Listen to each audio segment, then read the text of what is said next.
तो हम लोग JEE 2017 का पेपर सॉल्व कर रहे थे, हम सेट ए को सॉल्व कर रहे हैं। अभी क्वेश्चन नंबर 32 की ओर मूव करते हैं। तो क्वेश्चन पहले मैं पढ़ता हूं आपके लिए।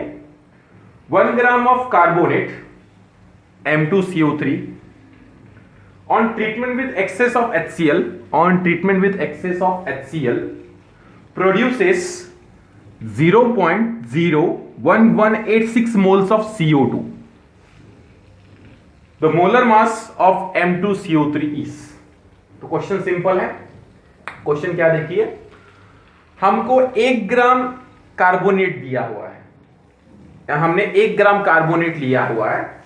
बेसिकली देखिए, याद रखना है कार्बोनेट हमेशा मेटल का ही होता है, तो जनरली तो हमको 1 ग्राम मेटल कार्बोनेट दिया हुआ है, उसको हम लोगों ने एक्सेस ऑफ HCl के साथ रिएक्ट करवाया, यानी मेटल कार्बोनेट की HCl के साथ रिएक्शन हुई और हमको रिएक्शन होने के बाद जो गैस मिला कार्बन डाइऑक्साइड, वो इतना मोल बना 0.01186 मोल्स। तो इस इंफॉर्मेशन से हमको इस M2CO3 इस मॉलिक्यूल का या इस कार्बोनेट का मॉलिक्यूलर मास निकालना है। ठीक है, तो सॉल्व करते हैं। तो सबसे पहले देखिए, थोड़ा सोचना है। तो सिर्फ देखो, रिएक्शन दी हुई है, एक्सेस ऑफ HCl के साथ रिएक्ट करवाया है, तो हम लोग रिएक्शन लिखने की कोशिश करते हैं। तो M2CO3 रिएक्ट्स विथ HCl और उन्होंने बोला है कि आपका कार्बन डाइऑक्साइड बनने वाला है। उन्होंने क्या बोला है, आपका कार्बन डाइऑक्साइड बनने वाला है। वो कितना बनने वाला है हमको मालूम है, यानी इस रिएक्शन में आपका कार्बन डाइऑक्साइड तो पक्का बनेगा। तो बाकी भी हम लोग रिएक्टेंट्स लिखने की कोशिश करते हैं आराम से। तो देखिए, अभी मेटल है तो बेसिकली मेटल रिएक्ट होगा तो आपका जैसे Na2CO3 होता तो NaCl बनता, तो M2CO3 है तो आपका क्या बनता है, यहां पे क्या बनेगा बोलो, आपका MCl हो गया ना, MCl बनेगा। और दूसरी बात देखिए, यहां पे O है और यहां पे H बच गया ना, एक ही ऑक्सीजन यूटिलाइज हुआ, तो H और ऑक्सीजन मिलके क्या बनना चाहिए, आपका H2O बनना चाहिए। अभी इस रिएक्शन को हम लोग बैलेंस करने की कोशिश करते हैं। तो देखिए, यहां पे 2 M2 है, M2 है, तो यहां पे ट्वाइस ऑफ MCl कर देंगे। तो अल्टीमेटली देखिए, ट्वाइस ऑफ Cl हो गया, तो हमको यहां पे करना पड़ेगा ट्वाइस ऑफ HCl। दिख रहा है ना, तो ट्वाइस ऑफ HCl हो गया। तो देखिए, अभी रिएक्शन आपकी बैलेंस हुई है क्या, देखिए 2M है, 2M है, उसके बाद 2Cl है, 2Cl है, कार्बन 1 है, कार्बन 1 है, ऑक्सीजन 3 है, ऑक्सीजन 2 है और 1 3 है।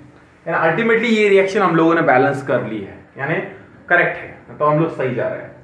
अभी सिंपल देखिए, हम लोग इस रिएक्शन को देखेंगे स्टाइकोमेट्री के अनुसार। तो यहां पे दिया हुआ है आपका, देखिए 1 मोल ऑफ, देखेंगे तो 1 mole of M2CO3, 1 mole of M2CO3 produces या रिएक्ट्स कितना, देखिए 1 mole of CO2, 1 mole of CO2, 1 mole of CO2, यानी 1 mole of M2CO3 produces 1 mole of क्या बोला आपका CO2। तो हमने देखिए M2CO3 को एक्सेस ऑफ HCl से रिएक्ट करवाया, तो हमको कितना मिला है 0.01186 मोल्स। तो सिंपल हम लोग ऐसे बोल सकते हैं, therefore 0.01186 moles of CO2, moles of CO2 will be produce by, बोलो क्या आपका X मोल ऑफ, बोलो क्या आपका M2CO3।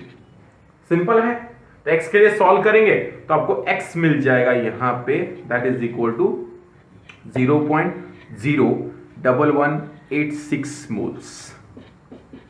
आराम से देखिए, ये इधर जाएगा, ये इधर जाएगा, 1 1 है तो फर्क नहीं पड़ेगा। तो देखिए सिंपल है, 1 मोल ऑफ M2CO3 बना रहा है 1 मोल ऑफ CO2, तो 0.01186 मोल्स ऑफ CO2 कितने M2CO3 के मोल्स बनाएंगे, इतने मोल्स बनाएंगे। तो हमको देखिए इतने मोल से इतना मोल ऑफ CO2 मिलता है, तो हमको देखो इतना मिल गया है कि नहीं। लेकिन इतने मोल्स का वेट कितना दिया बोलो आपको, 1 ग्राम। इतने मोल्स का वेट कितना दिया आपको, बोलो 1 ग्राम। तो आप क्या बोल सकते हो, number of moles is equal to weight in gram divided by molecular mass, मालूम ही होगा। तो आप बोल सकते हो molecular mass is equal to weight in gram divided by, बोलो क्या आपका नंबर ऑफ मोल्स। तो वेट इन ग्राम कितना दिया बोलो आपका 1, और नंबर ऑफ मोल्स कितने मिले हमको, बोलो 0.01186। अगर आप इसको सॉल्व करोगे तो इसको मैं ऐसे सॉल्व कर लेता हूं, देखिए 1 डिवाइडेड बाय नंबर सर्कल लेता हूं, डेसिमल 1 2 3 4 5, तो 1186 इंटू 10 टू द पावर -5, ऊपर जाने के बाद हो जाएगा 10 to the power 5 divided by 1186, है क्या नहीं। तो सिंपली ये कुछ तो भी हो जाएगा, यानी आप बोल सकते हो 1 2 3 4 5, 1 2 3 4 5, यानी समथिंग ये कुछ 1 लाख के पास हो गया। You need 10 100,000 10,000 lakh 1186। तो देखिए अगर आपके ऑप्शंस दिए उन्होंने, option number 1 118.6, option number 2 11.86, option number 3 1186, option number 4 84.3।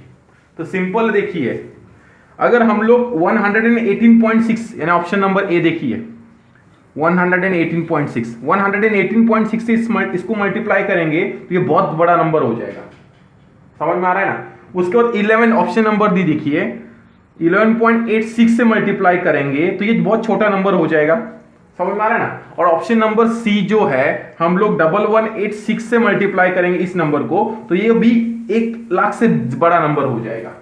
आप काउंट देख सकते हैं ना, 1 2 3 4 5 6 7, बड़ा नंबर हो जाएगा। तो अल्टीमेटली लास्ट ऑप्शन क्या है आपका, बोला option number D, that is 84.3। तो ये आता है आसपास, इसलिए ये करेक्ट होगा। आप डिवीजन करके देख सकते हो वही आंसर आएगा। लेकिन देखो मैंने लॉजिक ये लगाया है कि अगर मैं इससे इसको मल्टीप्लाई करूंगा तो बड़ा नंबर हो जाएगा। काउंट कर लीजिए 1 2 3 4 5 6 7 डिजिट के पास जा सकता है आंसर, है ना। तो सिंपल है 84.3 आपका आंसर होगा, ठीक है।